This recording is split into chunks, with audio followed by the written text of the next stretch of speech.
Hey everybody, my name is Melissa Walters. I've been an occupational therapy assistant since 2006.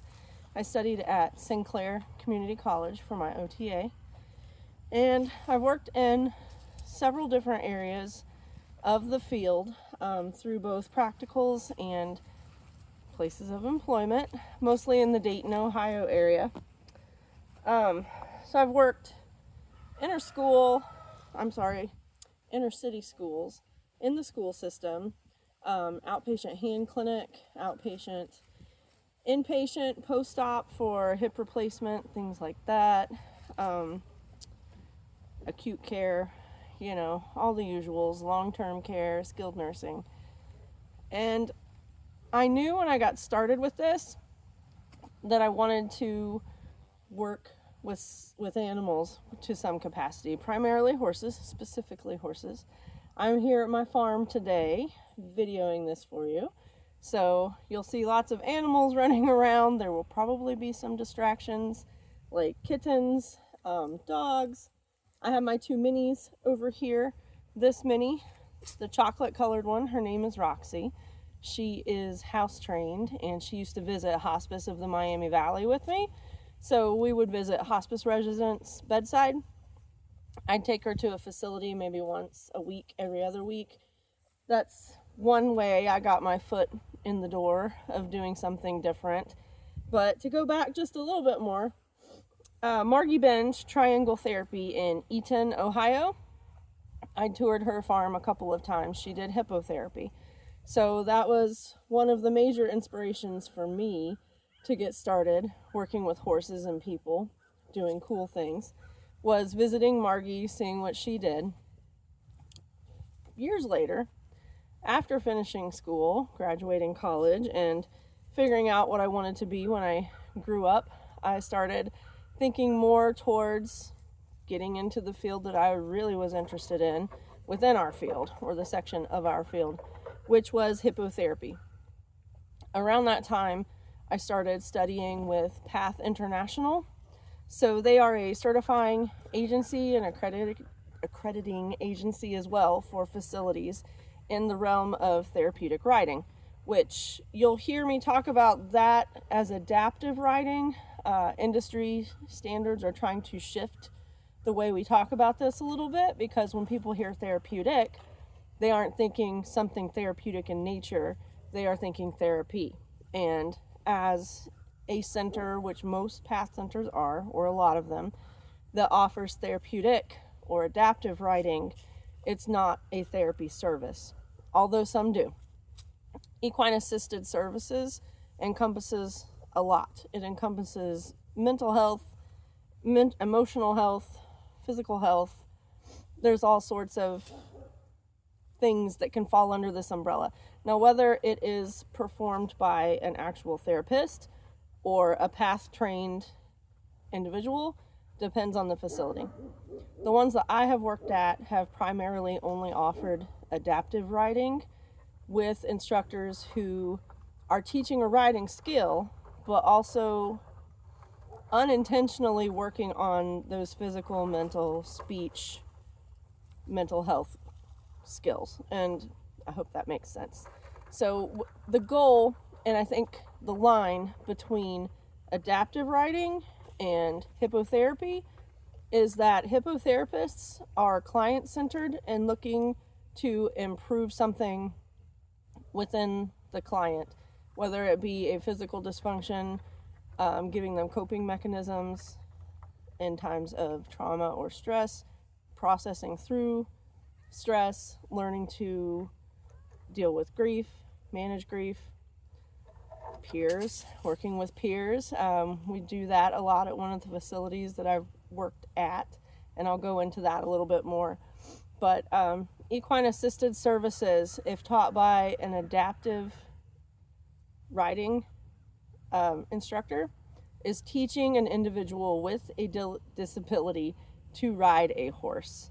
So they're not focusing on, we're going to get your elbow to bend a little bit more past a certain degree, or we're not trying to get you to rotate your neck and balance yourself with dynamic sitting balance static, sitting balance. We're not looking at goals to increase something for the client within the client to make them more independent with something that they do within their life, their occupation.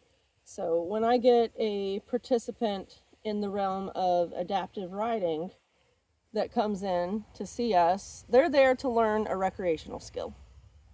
They're there to learn to ride a horse, find something they enjoy, have a hobby. So we work within their capacities with the disability they have to ride a horse. Through that process, do we touch on balance and do we touch on posture and things? Absolutely. And that is because you need to be able to do those things to ride a horse. So a traditional lesson where you are taking riding lessons, you'll also focus on those things. Some of the instructors I've taken lessons with know so much more about biomechanics and the human body and the equine body and movement than probably I ever will. It's pretty incredible. But that is the therapeutic riding instructor. Now, we know as therapists that we are going to be focusing on a speech goal or a activities of daily living goal. And to go into the adaptive riding field, talking more from an OT perspective, hippotherapy specifically, we'll talk about that a little bit. So the horse is basically a modality during these sessions. They become a tool that you use to provide the therapy service to give a therapeutic session. So your horse, think of it as a dynamic platform, I guess. You're sitting in the saddle, you're maybe doing some stretching or balance activities while on the back of a horse instead of on a plinth or some other surface, working on steps.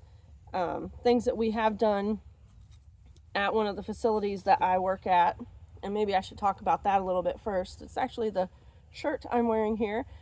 Central Kentucky Riding for Hope. They helped me finish my PATH certification along with several other people, including Sharon Parker with Parker's Livery Stables in Kentucky. So we worked on a lot of hippotherapy lessons at CKRH when I was finishing my,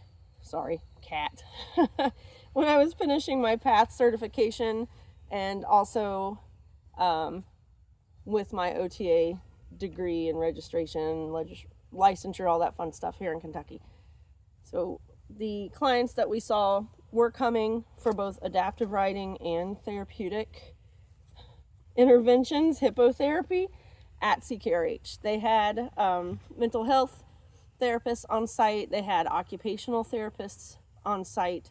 So we did work a lot on reaching and sorting, colors, balance, mobility, all from the back of a horse. There's a lot that you can do from the back of a horse to work on skills. And what's kind of cool about working with horses and doing therapy in a barn is your participant is very motivated to get well. I know, having worked in a clinic setting in multiple different places, that sometimes it feels like we as therapists or assistants seem a little more invested in helping somebody recover than maybe the client themselves. And that depends on a lot of different factors. We all know it could be depression, it could be limitations with budget, with transportation, family dynamics. But at the barn, people really want to come see their horse. They really want to ride. They want to see the annoying barn cat that won't leave you alone while you're trying to film a little speech here. So this is Socks. She's one of the newer barn cats here, and she's very much in your space, in your business. So she's made an appearance. Maybe some of the others will too. But at CKRH, we would have people come in for OT services specifically. And their goals, just like anyone else in an inpatient clinic, an outpatient clinic, no matter where you're practicing, would be similar. They might be working on, what's the word that I want here? Sequence. There we go. So they may be working on sequencing. They may be working on getting their range of motion back. Having worked in multiple different areas of OT myself, one of my favorite things to do when I would be working with somebody in the adaptive riding lesson, not therapy, but because I have the OT background a little bit, I could kind of see both sides of what we were working on. Though I was teaching her to ride a horse, we were touching on some of these things that we as therapists would also do in the clinic, except my goal was to keep them balanced and safe on the horse to ride their pattern, and not to improve their balance or their range of motion so that they could go home and do laundry or vacuum the floor or give themselves a bath. I really like to get the people who maybe were recovering from a spinal cord injury or from a stroke. It was a lot of fun to watch these people come in and maybe using some type of ambulatory device. And then after they've been riding with you for a while, they become a little less reliant, or they're a little bit more independent with getting on and off the horse, speaking from a therapy standpoint. Now, again, my role working at the adaptive riding centers was more of an adaptive riding instructor than working as an OTA. Similar to the hospital or anywhere else, you would have to have a supervising OT, and a lot of these centers that do therapeutic riding or adaptive riding don't have actual therapists on staff, at least the ones that I have worked at. CKRH, when I came back on full time and was no longer just an intern, did not any longer have an OT. So my role went from providing more therapy-based lessons and sessions to adaptive riding and teaching somebody to sit safely within the realm of their disability or their range of motion or their strength. So for me, it was very rewarding and very gratifying to be able to work in a barn and horse around. I didn't have to do business dress. I didn't have to wear scrubs. I could be very flexible with my schedule. I didn't have to worry about productivity standards or time frames as much. And I'm sure a clinic that's more hippotherapy based, that is tracking these things and does collect insurance, it's going to be completely different. But the great thing about this aspect of OT, if that's what you choose, is you can easily open your own center. My farm here, I could set up as a PATH center or an adaptive riding facility. I wouldn't be offering hippotherapy unless I brought in an OT who could contract or who could supervise me and all that stuff. But some people do. They create centers in their backyard, like Margie Benj in Eaton, Ohio did. Some people go work at larger centers, and I really enjoyed the ability to dress in comfortable clothes, because I don't like to dress up. I don't like to wear makeup. I just like to be outside and doing things and getting my hands dirty and doing physical work and brain work. I like to mix things up. So throwing hay one day, teaching a miniature horse to drive another, or teaching her to house train, and then visiting people at their bedside in the hospital was super fun for me. I liked all areas of the field that I worked in, but this one is by far my favorite. I can wear my boots to work. I can wear a quarter zip, jeans. I can spend as much or as little time with the person as they need. If the individual really enjoys coming to the barn and they're intrinsically motivated to do more, they can sign up to be a volunteer, or they can come and help in other ways. So not only then are they maybe increasing their peer circle and their social circle, but they're becoming more active. They are if they need to, practicing their speech skills. They are helping us fold horse blankets, clean brushes, groom horses, and that was a really big one. People just love to be in the presence of these animals. They bring a calmness to us. They really help to ground you and force you to be in the present. So if you have somebody, think child with ADHD, that is super impulsive, that could sometimes do dangerous things, put them on the back of a horse that moves, that they may have control of if they're holding the reins, and they get that instant change, whether it be they're being too loud, or they're looking to the left and the horse picks up on that and they turn to the left, or they go faster because the kid is maybe talking too fast or kicking. So it's an instant reaction to whatever they are giving the horse. Sometimes that can backfire depending on your individual. If they like to go fast, if they've learned to cue the horse to trot, they're probably going to figure out a way to use that skill. But what I really appreciated with participants like that is they have learned to direct that energy into something. So I would roll with it and say, okay, well, you want to trot, you want to do a lot more, but we need to find a way that you can safely do this. And I would ask them questions while having them walk on the horse circling me. How do you think we could do this? Because your volunteer can't do all that trotting to keep up. Or I would take some of that energy before the lesson and try and focus it into a functional task before they got on their horse. I'd have them either help groom, get the grooming bucket, help carry the saddle pad, carry the saddle if they were able, teach them to tack. It's really an open book. There's so many different ways that you can work with people in a barn, from sweeping the stall to brushing cobwebs off of the stall walls, feeding, cleaning tack, getting on the horse. For me, it's the ultimate environment for offering therapy. It's very organic. It feeds my soul, and it feeds the soul of the person that I'm working with too. There's just something special about sharing space with a very large animal who very much could hurt you, that chooses to partner with you instead.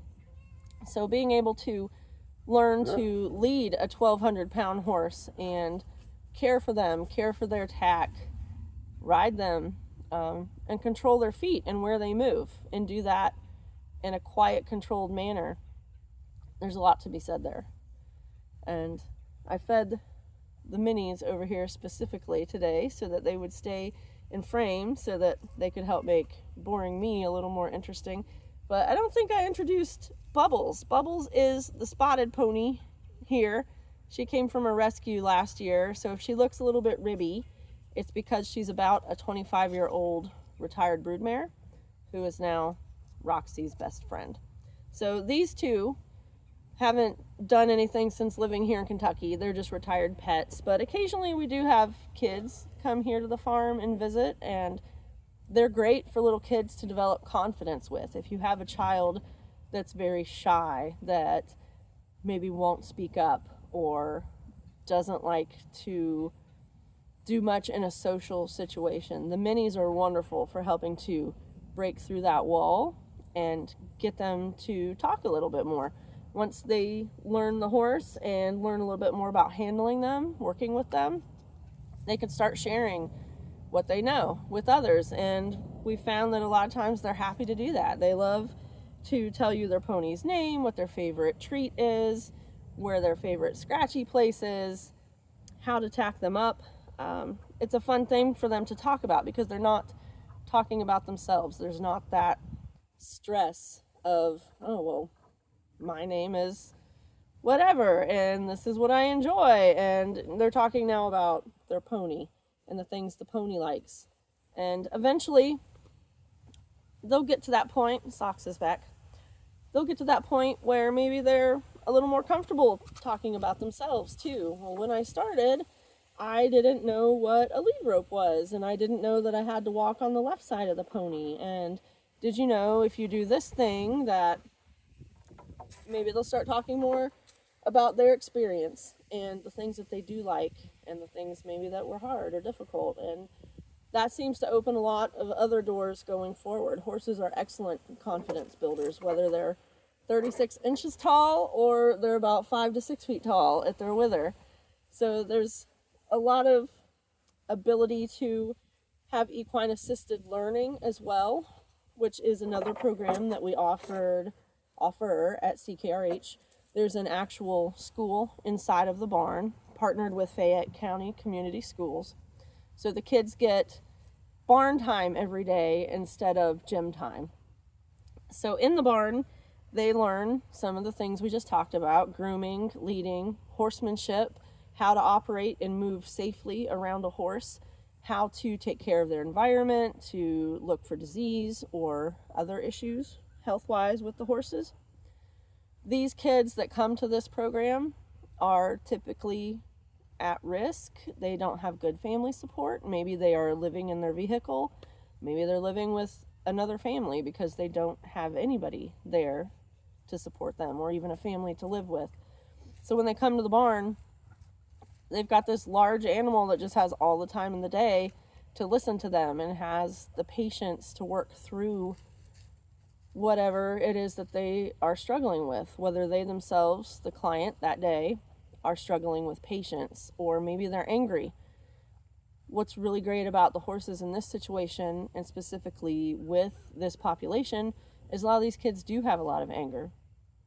They're struggling. They really have a hard life. They have a hard time in every aspect of being clothed, fed, being able to do homework, having a warm place to sleep. So they come in, they're upset, they're angry, they haven't had breakfast, maybe they didn't have dinner, they got into a fight on the bus, who knows. But if they come in with that tense look in their face, and they're angry, and their jaw is set, and their body's tense, if they approach their horse that way, the horse is gonna, oh no, I'm a prey animal, I see that you're upset, so I'm gonna go. So they'll move away. And that's a very quick reminder to that child, that student, that, oh, the way that I present myself and project my emotions to the people around me may also give that feedback or that feeling. So maybe this is why no one really wanted to sit with me at lunch today, or I don't know, whatever is going on in their world. But similarly, if you approach the horse with softness and kindness, they will come into your circle and they'll be happy to spend time with you. So the kids at the barn that would be having a rough moment or a rough day, they could get to the point where they would just tell their teacher, hey, I need some barn time. Teacher would say, okay, great, go on out, go grab your horse. They'd grab a horse, they'd just stand there quietly, grooming, enjoying the horse's presence and that calming sense that a horse will pass on to you just by they themselves being calm. So it's been a fun journey. I've seen a lot of therapy in the adaptive riding environment, looking at it through an OT or OTA lens, even though it wasn't targeted therapy. My role at CKRH for the last 3 years was program director. So I helped build programming, design programming, establish programming, and probably one of my best feats, I have two I'm really proud of, but the first one is the Federal Bureau of Prisons reached out to CKRH, specifically FMC, Federal Medical Center in Lexington, Kentucky. They were wanting to establish an emotional regulation program with their female adults in custody. So most of last year, we worked with designing that program.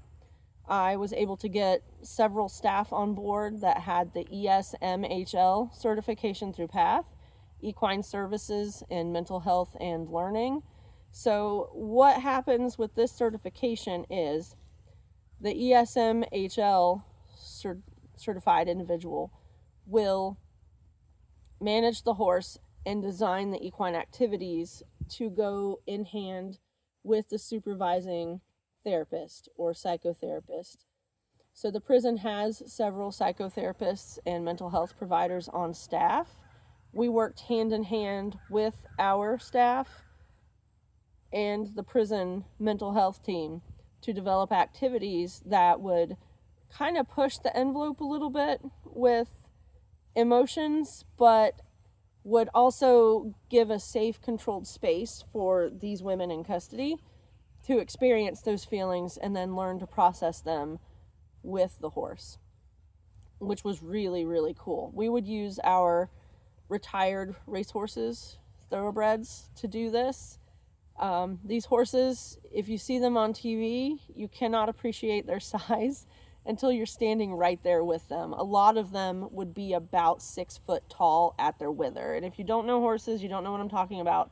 That is the horse's shoulder blade right there, the wither. So imagine standing next to an animal where it's 6 feet tall right here. This one is only 36 inches. She's tiny. But to have this gargantuan animal that probably weighs around 1,500 pounds be there with you while you're experiencing this frustrating emotion because you're being asked to perform an activity such as trying to move this horse into a circle on the ground without touching them. You're doing that through the use of your energy, your body language. Are you approaching softly and asking for your horse to come with me to follow? Or are you getting upset? If you're upset, you're going to drive the horse away, and they're probably not going to go where you want them. They're a prey animal. Their number one job is to protect themselves and stay on all 4 feet. If you approach them softly and you approach them in a manner that says, come here, work with me, let's be a team, they're more apt to come with you and follow you into the circle. So that's one example of an activity we would do with this group. They did some painting, kind of like art therapy, but using the horse as a canvas. And the goal with that was, at the end, do you want to take this feeling that you have expressed on the horse and wash it away, or do you want to keep it? So they would choose at the end of the activity, was this something that was meaningful to me? Was it something that made me happy, that made me feel good? Okay, great. Yeah, let's leave it on the horse. I would like people to see that and experience it as well. Some of them, most of them, by the end of this session, which would usually run about 10 weeks, would do something positive, even though they have been incarcerated maybe for a decade, maybe for a few years. They just found a lot of peace with this program, and at the end of it, they didn't want to express anything negative. They didn't want to go back and dwell on things that made them feel bad. They wanted to focus on moving forward and doing things that were good, that made them feel happy. It's a really great program. They're still doing it. The warden and the warden assistant has gotten emails and messages from the participants thanking them for this program, which was really cool because that's not something that the prison said that they often experience either, is hearing that, we want to do this. This is great. Thank you so much. This is something that's helped me, that's going to carry me through. So from a mental health perspective, very nice. It worked out really well. The other program that I helped establish at CKRH was putting people into place, playing the long game, that could eventually help start a equine-assisted psychotherapy program for us at CKRH. And it's not OT, it's not PT, but we all know, having been in the field, that mental health, it's real and it's with everybody. So everybody that you touch, everybody that you encounter, is going to have some level of need, emotionally, mentally. So that's the next program that just launched this fall. It's co-piloting, or it's piloting right now. We'll see how that goes. From an OT perspective, again, at the barn with equine assisted services, we would host camps, we would host events where the kids, the adults, the participants, whoever it was that showed up, would be responsible for all aspects of the horse care. It's very physical. Picking up hay, carrying hay. What are the things that you have to do these things? Horse tack has a lot of buckles and straps. So there was a lot of fine motor activity. There's loads of gross motor activity.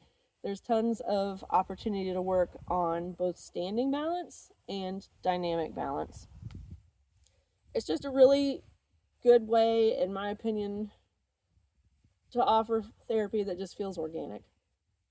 And if they don't care for riding and being with the horse, there's lots of other things you can do in the barn. If somebody likes to tinker, if they're a builder, working on facilities, if they like to fix fence, they like to drive equipment, maybe you could find a way to help them learn to use the tractor or some other piece of equipment to drag a field or to feed a horse. It's really an open book, and it allows a lot of room to be creative, to do your own thing, to find your own way, and bring your clients along with you in that process. And sometimes I would tap into the clients too, or the riders. Usually we would call them riders or our participants, because unless you're a hippotherapy center, it's not a patient. But a hippotherapy center, it would be a patient. I would ask them, what are some things you want to do, or what are some activities that seem fun to you? And they would help me develop their lesson plan for that week or the next. They would help construct some of the riding patterns and games that we would do. Another way to kind of help work with some of that processing, if you have a processing goal, a sequencing goal, communications. Sorry, the cat's back. She wants to play and then she doesn't want to play. But I think we'll be wrapping this up a little bit. I know this was a little bit of a ramble, maybe not as structured as some other things, but I guess that's how I kind of roll sometimes. Just go with it. I am open for any questions or feedback you may have. If you are interested in getting into this field, I will leave my phone number and email address for you, and that might be something before I close off here to talk about a little bit. If you have a lot of horse experience, getting into hippotherapy or getting into adaptive riding, and you're already a therapist, won't be too difficult. The most difficult part for hippotherapists, I would say, is finding the hippotherapy certification classes, and those are offered, I don't know if it's one center or around the country. I think you just have to find a facility that's offering it. So if you have that, you could go for a weekend, get your hippotherapy certification. If you want to get PATH certified to be an adaptive riding instructor, and maybe also dabble a little bit on that gray line, meaning if you are a therapist and you're working as a therapist, you could look at your therapeutic riding lesson in a different light than you would if you were somebody who didn't have that background. And that was something I maybe struggled with for a little bit. I had some knowledge to help people with balance and with some of the things they needed to ride the horse, but what you need to remember is you're not a therapist until you're hippotherapy certified or you're at a center that offers hippotherapy. There is some gray area between adaptive riding and therapeutic riding, same thing, different terms, and hippotherapy. And I think I discussed this earlier on. If you are a therapist, then what you're doing on the back of the horse is geared towards improving or changing something intrinsic within your client or your patient. If you are a therapeutic riding instructor or adaptive riding instructor, then you're teaching an equine skill with the knowledge you have to help the person learn to ride the horse. So with a therapist background or therapy background, you may have a little more insight into how you can help somebody improve their balance to ride at the trot. Or you could help improve their grip on the reins so that they can steer. Are they needing an adaptive piece of equipment to ride the horse? Is there something you will need to make, like using some Coban or, in my world, vet wrap, to build up the reins? Will you need a set of ladder reins? So if somebody is hemiplegic, they can hold with one hand and still steer. That's what I mean when I say gray area, or if you're already a therapist with equine experience and you want to get into it. You just have to really remember, in this realm, I'm not a therapist, or I am a therapist, whether you're doing OT as a hippotherapist or you are working as a therapeutic riding instructor, if that makes sense. So if you want to do it as a therapist, you want to do therapy from horseback, look into hippotherapy and the hippotherapy certification. If you just want to get your feet wet and get started teaching people to ride horses that have a disability and maybe use a little bit of your knowledge to help them in the process, you can look into PATH International, pathintl.org, and look at the Certified Therapeutic Riding Instructor certification. It can take a while to get through depending on where you're at. If you have a whole lot of riding and showing experience, you could probably do it within a year. If you don't have as much, it's going to take you a while. So if this is an area of the industry you are interested in and you don't have any equine experience, look for a therapeutic riding or adaptive riding barn in your area and volunteer. Learn how it works. Learn the horses. Learn how to handle horses. Start taking riding lessons. I think it's really important that anybody who is a hippotherapist also understand the effects to the horse, not just the client. Because if you go in and you're asking the horse to do things that isn't good for them physically or mentally, you could be harming one of your most important assets. And hopefully you have a good equine handler there on site that will help walk you through that. But I would highly, highly, highly suggest volunteering at a barn or similar center to get your feet wet and to learn about horses. I'm always open here in Dry Ridge, Kentucky to bringing people in. I can offer you resources. I don't offer adaptive riding lessons here currently. I have taken people before, but right now I am no longer working as an OTA. I am self-employed doing leather work. So I work part-time at an adaptive riding center these days, and I have stores through retail consignment with my leather work, and I take custom orders. So every day of my life I get to horse around to some capacity and be creative. So it's been really great for me. Having a background in OT has helped get me here. I would not be here without the background in OT. If you'd like to ask me any questions or you want more information, you can reach me at Melissy, melissy.walters, WALTERS, at hotmail.com. Make sure to put the Y and not the A, otherwise I won't get it.